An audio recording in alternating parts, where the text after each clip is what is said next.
avons commencé donc par prendre conscience un peu de notre vie de prière. Ça a été rapide. Hein. Ce que je veux signaler d'entrée de jeu, c'est que notre vie spirituelle, elle n'est pas forcément en ligne droite. Voilà. Donc, vous le savez, enfin, il vaut mieux le dire, ça peut rassurer certains.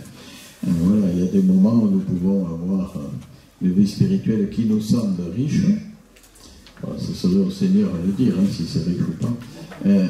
Qui nous semble riche, bien habité, puis d'autres moments, ben, c'est plus difficile, c'est plus aride. Voilà. Ça n'est pas... C'est comme ça, voilà. Alors, j'ai intitulé « De la rencontre du Christ au témoignage » et je vais faire le chemin inverse, je vais partir du témoignage pour montrer comment la rencontre du Christ nourrit le témoignage.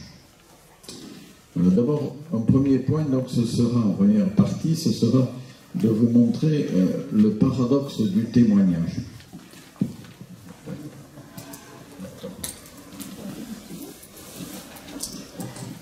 Voilà. Je me montre sous mes yeux pour vérifier que je ne sois pas trop bavard.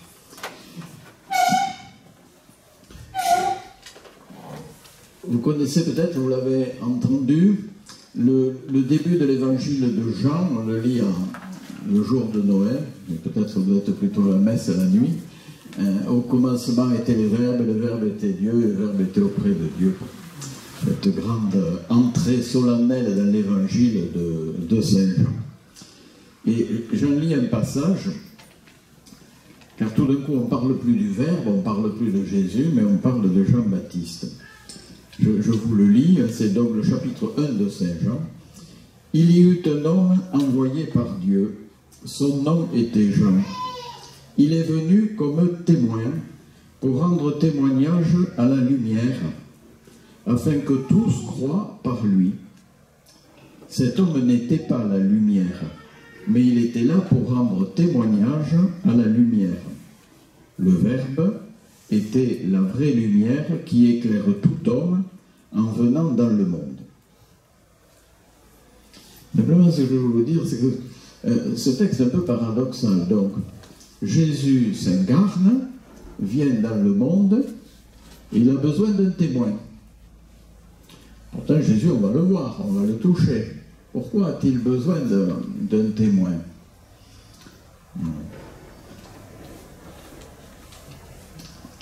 Vaste réflexion. Pour aborder cette réflexion, je voudrais donc commencer par parler de notre connaissance de Dieu. Comment est-ce que nous connaissons Dieu? Si nous voulons être son témoin, il vaudrait mieux que nous le connaissions un peu. Alors là, vous pouvez faire dans vos notes un triangle avec la pointe en haut, et en haut, on va mettre le Père. On va mettre Dieu, le Père. Caractéristique de Dieu, le Père, c'est qu'il est inconnaissable. Il commence mal. Il y a une hymne très ancienne dans l'Église. « Ô toi, l'au-delà de tout, n'est-ce pas tout ce que l'on peut dire de toi ?» Donc Dieu est inconnaissable. Alors cette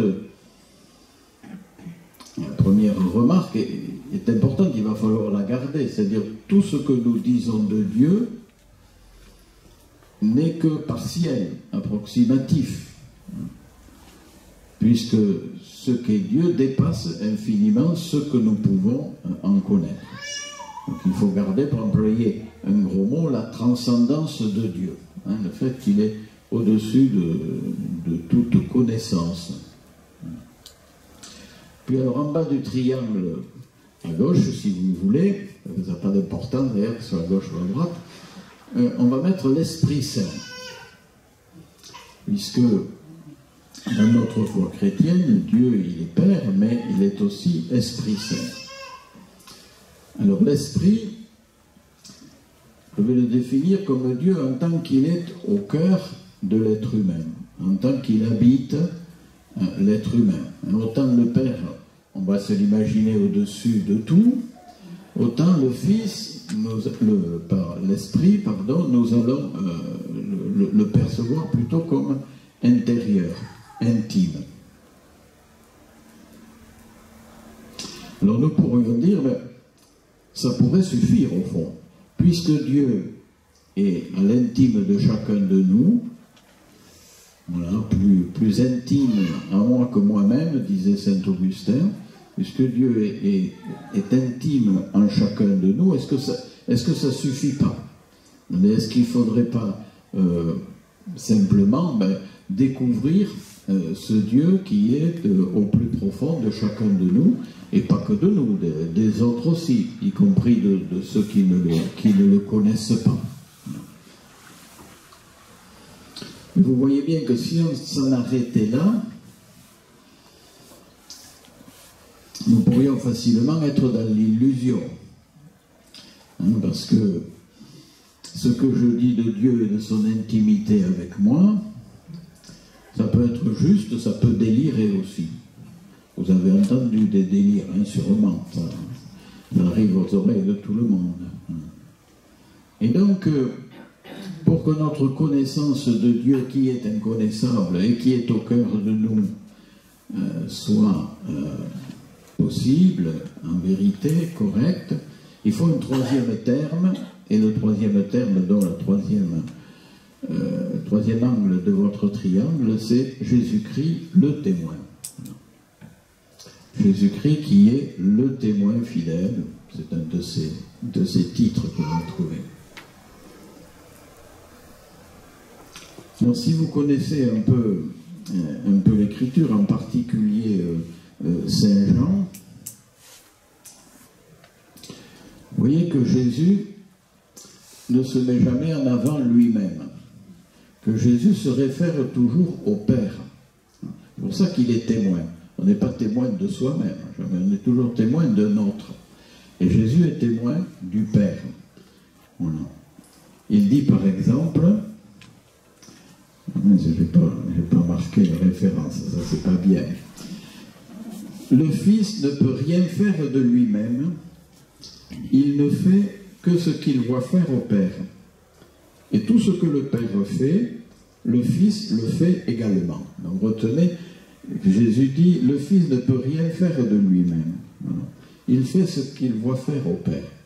C'est une citation, il pourrait y en avoir plusieurs. Si vous tapez dans Google, il vous dira, vous savez qu'on le trouve dans Saint Jean.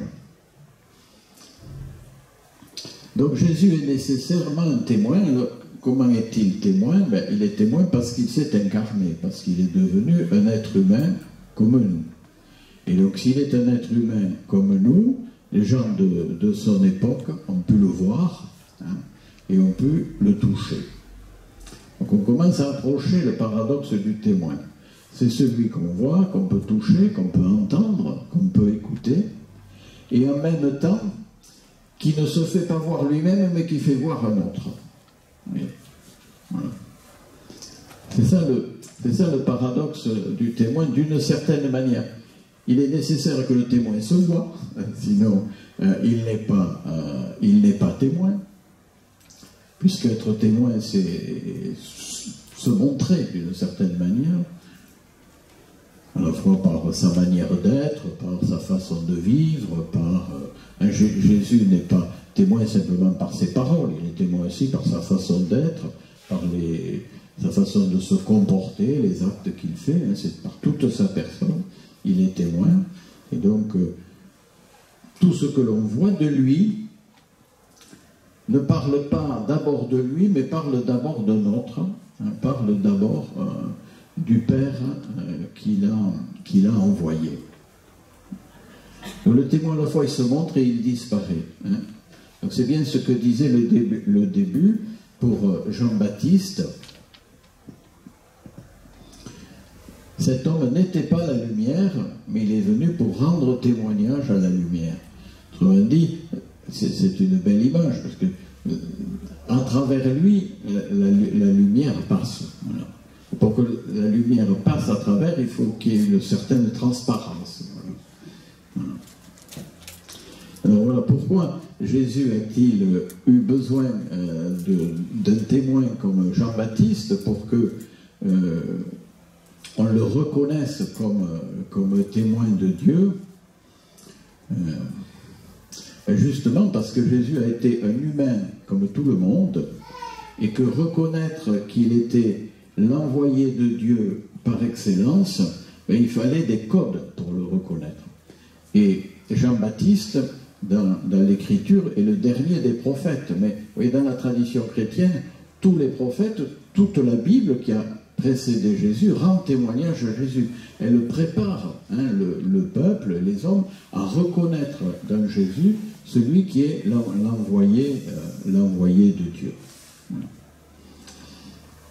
Bon, Jésus, nous ne le voyons plus, ou plus exactement, nous continuons à le voir à travers, parce qu'il ne nous a pas abandonnés, il nous a dit qu'il était avec nous jusqu'à la fin du monde, nous continuons à le voir à travers ceux qui sont ses témoins, et donc d'une manière privilégiée à travers l'Église.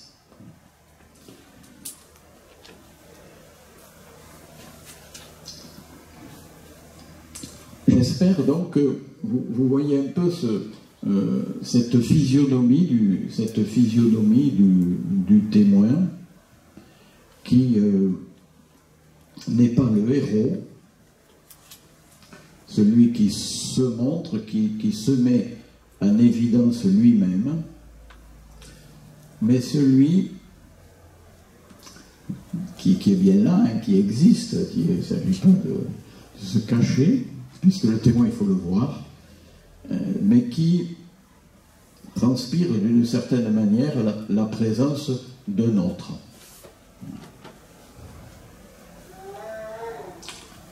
Et donc, de mon point de vue, nous n'avons pas à chercher à être témoin. Parce que, si je cherche à être témoin, je risque de ne mettre en avant que moi-même. Par contre, ça ne veut pas dire que la tâche va être plus facile pour autant. J'ai à me laisser suffisamment habiter par le Christ, à me laisser suffisamment travailler par lui, par sa parole, voilà, pour espérer que ma façon de vivre, mes paroles, eh bien, vont dire quelque chose de celui que je rends visible le plus souvent sans le savoir. Et je pense que là, je peux faire appel à votre expérience. Je pense que dans votre vie, il vous est arrivé d'entendre quelqu'un vous dire « tu m'as dit ça » ou « tu as fait ça », et ça a été très important pour moi. Et je parie que 9 fois sur 10, vous ne vous en rappelez plus. Et que vous ne vous en êtes pas aperçu. Mais là, vous avez été témoin. Donc nous sommes témoins surtout quand nous ne le savons pas. Ça ne veut pas dire qu'il ne faut pas essayer d'être chrétien le plus possible. Mais vous voyez, le paradoxe du témoignage, c'est que je ne cherche pas à donner le bon exemple. Je ne cherche pas à donner une bonne image de moi, bien que nous tous, nous cherchons plutôt à donner une bonne image qu'une mauvaise. D'ailleurs, c'est un bon signe quand quelqu'un cherche à donner une mauvaise image de lui. Mais le témoignage, c'est autre chose que de chercher à donner une image. Le témoignage, c'est justement de creuser notre relation à Jésus-Christ, pour que cette relation à Jésus-Christ nous imprègne en profondeur et non point en surface, en superficie, et que les autres voient ce qui ne se voit pas. Et vous savez bien que chez les autres, nous voyons ce qui ne se voit pas.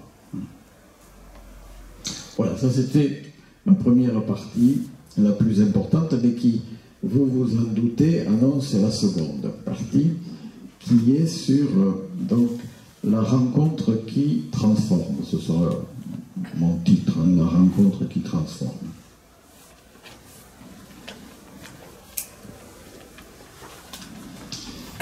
Je vous dis un mot du cardinal Marty. Là, quand le cardinal Marty a cessé d'être le président de la conférence des évêques de France, je crois que son successeur a été l'évêque de Lyon, dont je ne me rappelle plus le nom. Et cet évêque de Lyon donc demande à Marty, est-ce que tu crois qu'il faut parler dans les médias? À l'époque, c'était déjà important, mais ce n'était pas comme aujourd'hui. Et donc Marty lui dit, écoute, tu n'as qu'à parler. Et si tu crois en Jésus-Christ, ça se verra bien par quelques bouts.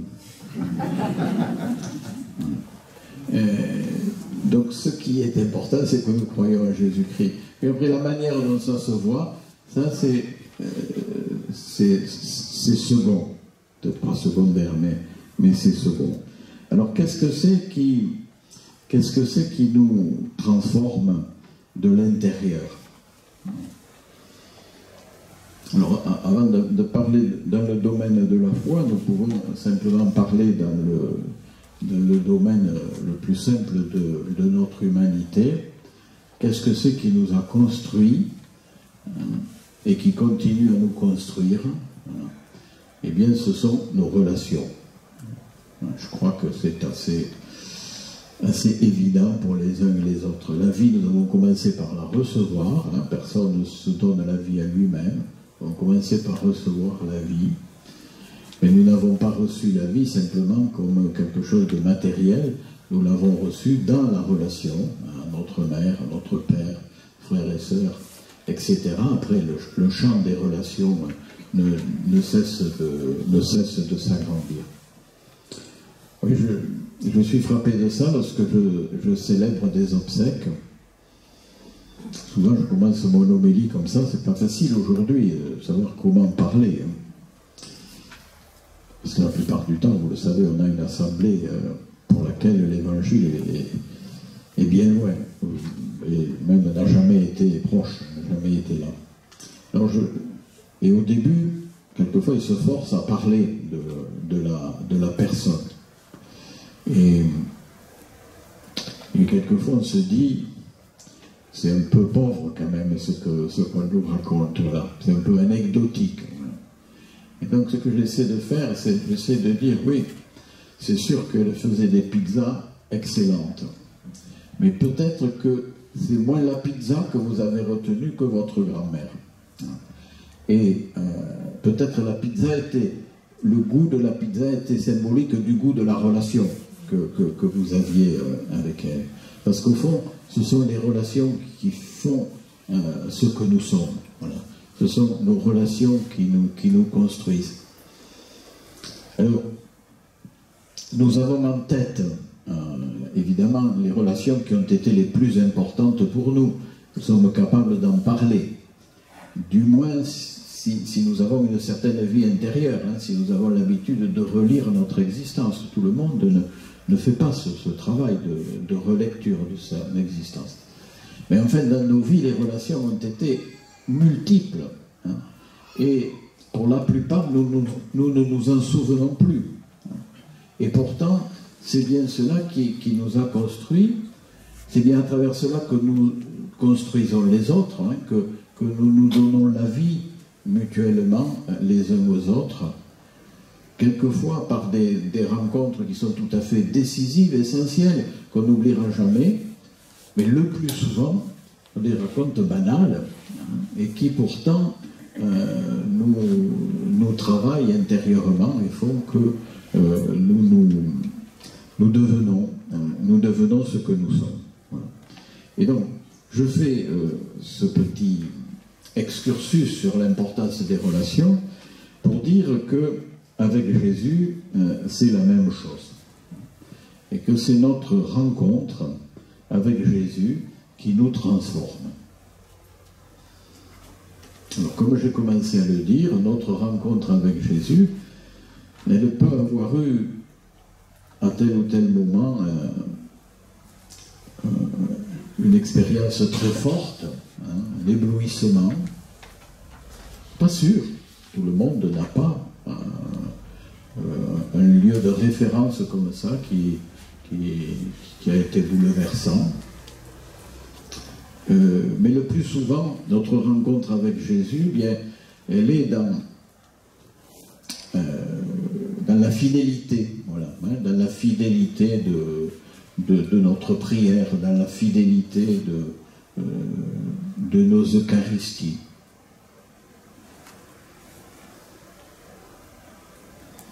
J'espère que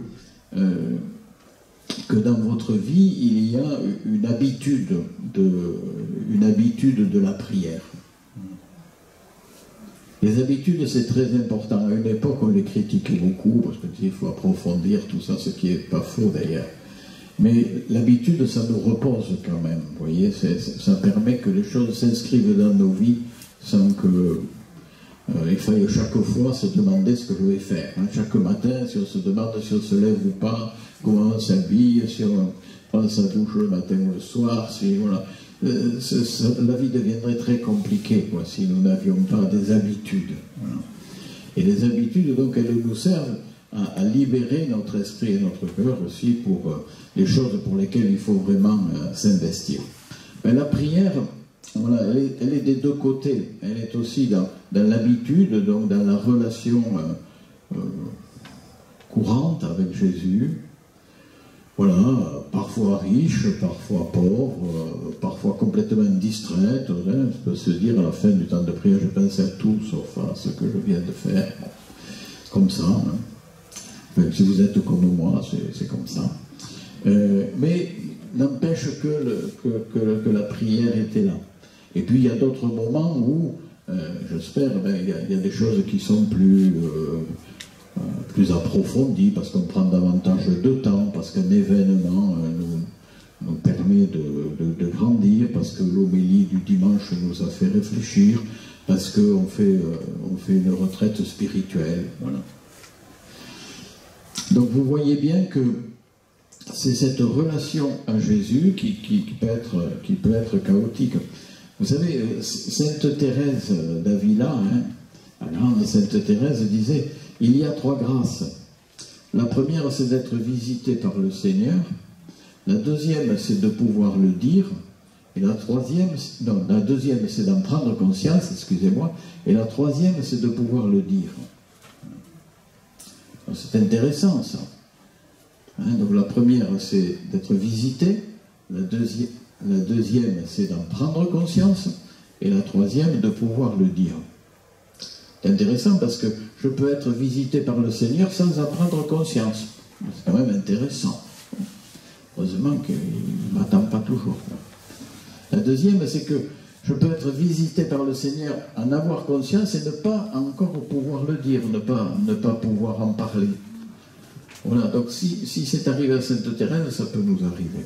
Et puis ça peut nous arriver aussi de pouvoir un jour en parler. Ça sera un peu mon deuxième exposé.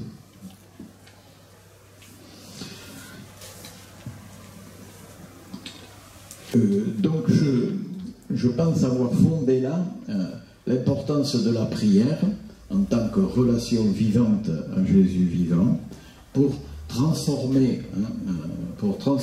ce que nous sommes et dans cette transformation donc de devenir des témoins de plus en plus transparents au Christ. Alors je reprends sur la prière, je vais prendre les diverses formes de prière très rapidement pour vous signaler, je ne dis que des choses que vous savez sûrement. Hein. Que fait la prière dans nos vies? Voilà la question à laquelle j'essaie de répondre.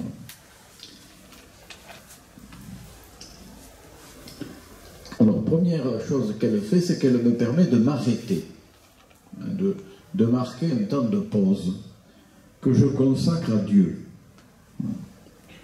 Et même si je suis distrait, le fait même de m'arrêter pour prier, ça fait quelque chose. Voilà. Et ça me décentre de moi-même. Or, c'est la condition du témoignage, je vous en rappelez, c'est d'être décentré de soi-même. On est témoin de l'autre, on n'est pas témoin de soi. Donc déjà, la prière, au plus basique, ça me permet de m'arrêter et de donner un peu de place à l'autre avec un grand temps. Deuxièmement, la prière, elle me situe comme celui qui se reçoit de Dieu, qui a reçu de Dieu tout ce qui existe, le monde et moi-même. Et donc je sais dans ma prière, je n'en prends pas conscience tous les jours, je sais dans ma prière que je ne suis pas ma propre origine.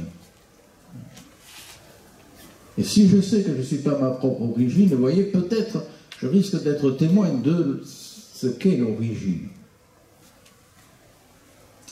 Et en particulier, là, vous voyez la prière d'action de grâce, la prière où on remercie. Je reconnais ce que j'ai reçu, ce que je dois à Dieu. Et ça travaille ma vie et ça me porte au témoignage. Troisième petit point sur ce que la prière fait dans nos vies. La prière me place dans une relation avec Dieu où l'écoute a autant d'importance que la parole. Alors là, nous allons faire une expérience d'écoute à partir d'un texte. Attention, la prière chrétienne, c'est d'abord écouter ce que Dieu a à me dire. C'est pas lui raconter toute ma vie. Enfin, c'est important, on peut le faire aussi. Mais d'abord écouter ce que Dieu a à me dire. Et donc, au cœur de ma prière, il doit y avoir l'écriture. Parce que bien sûr, je peux aussi avoir une prière qui est purement ronronnante sur moi-même. Et vous voyez, l'écriture vient me dire ce que je n'attends pas. L'écriture vient me dire ce que je ne prévoyais pas. Et donc elle me déplace. Encore une fois, quelquefois ça peut être un déplacement un peu brutal, mais la plupart du temps, c'est un déplacement qui se fait lentement, insidieusement. Quatrième point, donc là j'insiste sur prier avec la Bible, et on va l'expérimenter. Quatrième point, dans la prière, je suis comme un mendiant qui demande de l'aide, qui demande le pardon. Et donc, la prière me situe en attitude d'humilité. Demander, c'est se mettre dans une attitude d'humilité, où je pense que j'ai besoin de recevoir de l'autre. Et vous avez compris dans ma première partie que le témoin devait être dans cette attitude d'humilité, puisqu'il n'est pas témoin de lui-même, mais témoin d'un autre. Alors, dernier point sur que fait la prière dans ma vie, c'est le cinquième peut-être. Ma prière peut aussi être gratuite.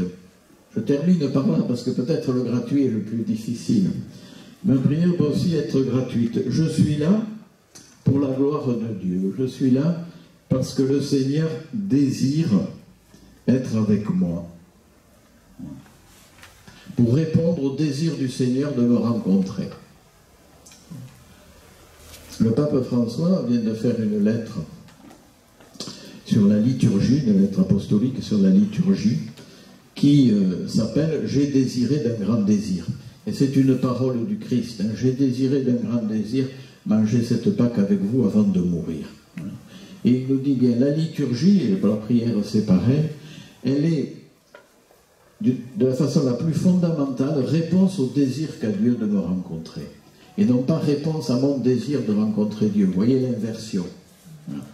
Bon, cette inversion, il faut toute la vie pour y entrer dedans. Mais elle est très importante. C'est-à-dire que c'est essayer de mettre Dieu en premier et de ne pas me mettre moi en premier. Et là aussi, c'est un peu paradoxal. Parce que Dieu n'a pas besoin de ma prière et moi, j'ai besoin de la prière pour grandir. Et malgré ça, je vais essayer de mettre Dieu en premier, alors que Dieu peut vivre sans la louange que je vais lui adresser. Et Dieu désire que je sois dans cette attitude de louange, justement parce que c'est bien pour nous. Voilà, donc conclusion, je m'arrête là. Ce que fait en moi la prière, c'est ce dont j'ai besoin pour être témoin. La prière donc opère en moi cette transformation intérieure dont je n'ai pas toujours conscience, et pourtant qui se voit de l'extérieur, dans mes actes, mes attitudes et mes paroles.